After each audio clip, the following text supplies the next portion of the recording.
Continuing in Revelation, now chapter 5, verse 7. He came and took the scroll from the right hand of him who is seated on the throne. He receives the scroll. Now, no one else can approach God like this, the one seated on the throne. This is Jesus Christ, the Lamb. He's the Son of God, and it's God the Father on the throne. No one else can approach God the Father like that, but he can, and he can come and he will come and take the scroll from the right hand of him who is seated on the throne. When the Lord takes the scroll from God the Father, he is finally doing what the Father invited him to do back in Psalm 2. Psalm 2, verse 7, I will tell of the decree of the Lord. He said to me, you are my son. Today I have become your father. By the way, that expression, become your father, in the ancient Middle Eastern world, it doesn't have to mean physically begetting. It can mean I have appointed you as king. It's just a way that it's an expression they used.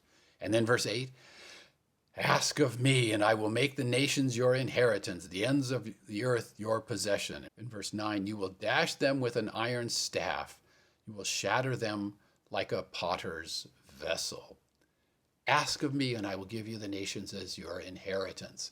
And here's the inheritance document, and the Lord asks, the Lord Jesus asks. He comes to the Father, and he takes or receives, the Greek word is ambiguous. He receives the inheritance scroll from the Father. So this is the fulfillment of chapter 2, verse 8. And this is extremely important in the history of creation, the future history, it's still future, the future history of creation. Daniel 7:13 through 14. I was seeing in a night vision, and look, with the clouds of heaven, one like a son of man was coming, even up to the Ancient of Days he reached, and before him he was brought.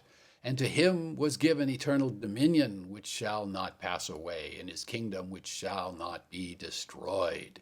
There in Daniel 7, it's prophesied that the coming king will approach the Ancient of Days and receive this kingdom. So Daniel 7, Psalm 2, and now Revelation 5 speak of the same event. When will this happen? We don't know. It certainly hasn't happened yet. But when that scroll is received from God the Father into the hand of the Lord Jesus Christ, the question of how many generations more have to wait is finished.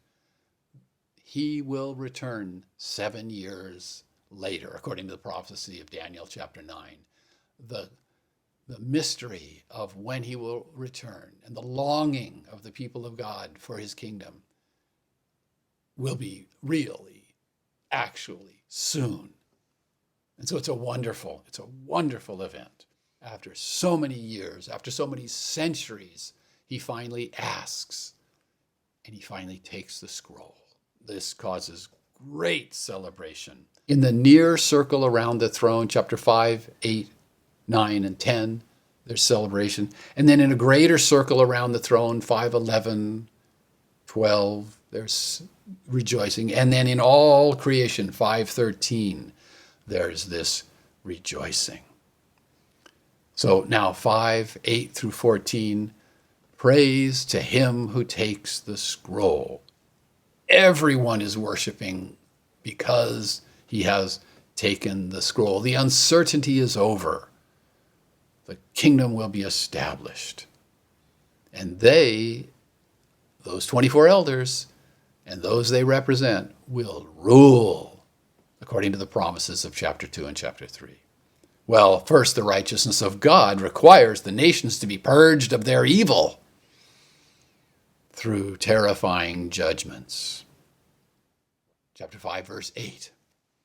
And when he took the scroll, the 4 creatures and the 24 elders fell before the Lamb, each with a zither and golden bowls full of incense, which are the prayers of the saints.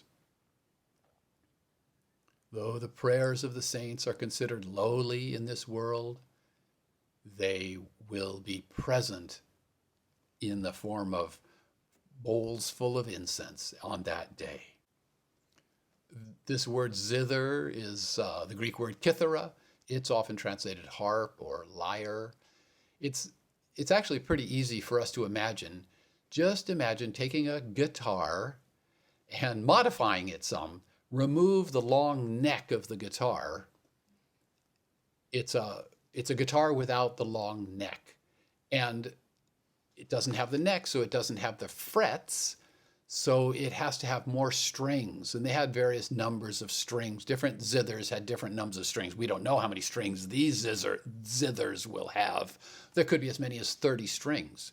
So it's a zither here, a kithara, is the predecessor of the guitar. And actually the word kithara became gitara, which became guitar. So it's actually the word and the device modified through time. And what's called a zither here later grew a neck and became a guitar. And today there are these devices, musical instruments called zithers. They're a sound box with several dozen strings on them. That's a zither. That's the best translation of this word, kithara. Chapter 5, verse 9. And they sang a new song. Worthy are you to take the scroll and to open its seals, because you were slain, and with your blood you purchased us for God from every tribe and language and people and nation. See here, remember, who is worthy to open the scroll? He is worthy because he was victorious. How was he victorious? He was slain, and with his blood he purchased us. So that's why he's worthy to take the scroll. In chapter 4, God the Father was praised as worthy in 4:11 because he created everything. In this text, the Lord Jesus is praised as worthy because he became the Savior.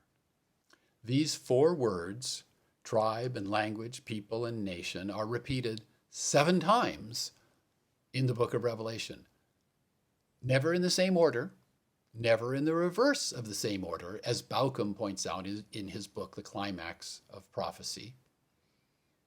There is some variation. Once we have kings instead of tribe, and once we have multitudes instead of tribe. But there's clearly an intentional repetition. 4-fold. 4 often speaks of the earth, and 7-fold, 7 often speaking of completion and perfection.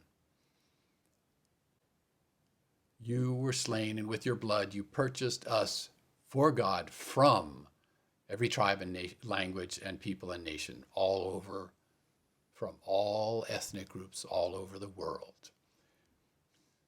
And chapter 5, verse 10. And for our God you made them kings and priests, and they shall reign upon the earth. Well, there's a change here. Did you notice the change? In verse 9, the words of the song were, you purchased us. But in verse 10, the words are, you made them. Why is this? Well, the best answer for this strange thing is that these verses 9 and 10 are sung antiphonally.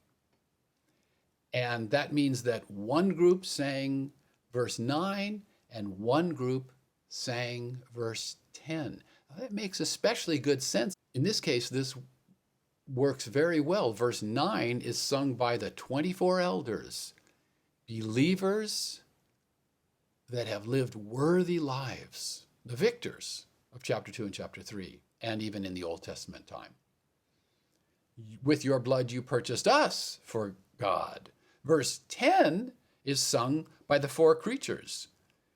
For our God you made them, those elders, kings and priests.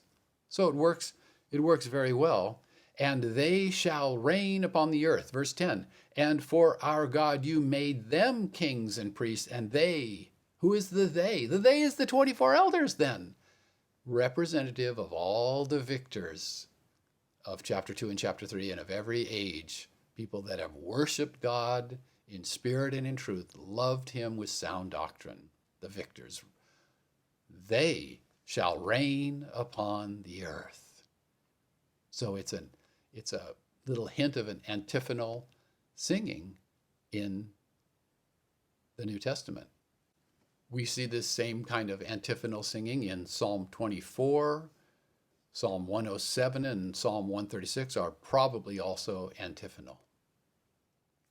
Verse 11, and I looked, and I heard something like the voice of many angels encircling the throne and the creatures and the elders, and they numbered 10,000s of 10,000s and thousands of thousands.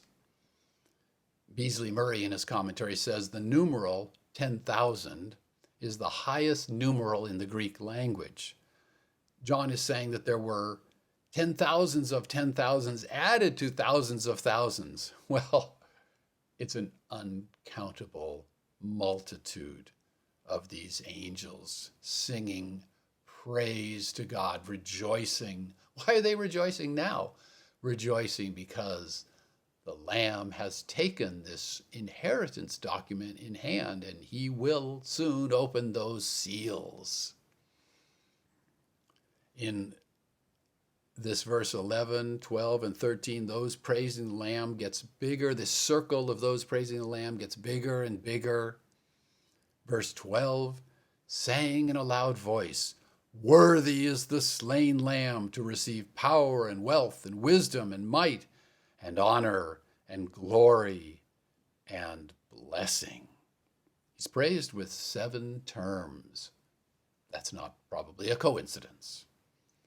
And this circle expands again in 5:13.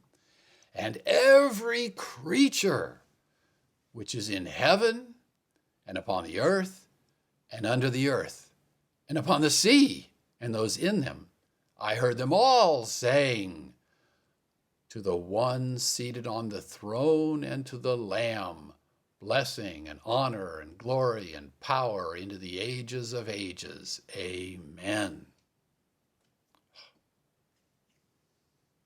Here, the circle of those praising God it's not just the 4 creatures and 24 elders, and it's not just 10,000s of 10,000s of angels. It's every creature all over.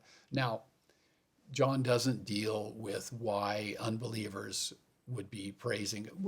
That's not necessary to think about.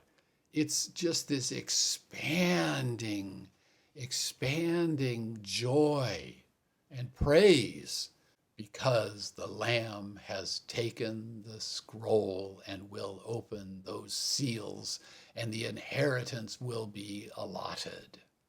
There may be some people that have doubts about whether Jesus Christ is fully divine. Perhaps he's less than fully divine, they say.